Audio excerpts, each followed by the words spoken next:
US President Barack Obama has announced that Budget Director Jack Lew will take over as his new Chief of Staff. Now, this appointment comes after the former Chief of Staff, Bill Daley, announced his shock resignation just hours ago. President Obama praised Mr. Daley's service as his Chief of Staff. So no one in my administration has had to make more important decisions more quickly than Bill.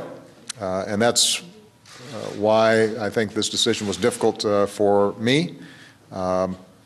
Naturally, when Bill told me his plans to go back to Chicago, I asked him who I thought could fill his shoes.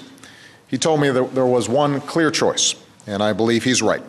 So today I'm pleased to announce that Jack Lew has agreed to serve as my next Chief of Staff. Jack Lew is a handy replacement for Barack Obama. He's very well known in this town, has worked on the Hill, member of the Clinton administration, was a special advisor to President Clinton, a very high-level administrator at the State Department, currently Barack Obama's budget director, but most importantly, he's generally held by most observers in this town as someone who has very strong connections on Capitol Hill, and given the rancour and the partisan divide we saw many times last year, that sort of connection, being able to reach out to people in Congress, will be very important to the Obama administration in the next few months. It will, and arguably the position of Chief of Staff, Craig, is even more powerful than that of the Vice President in determining who simply gets access to the Oval Office.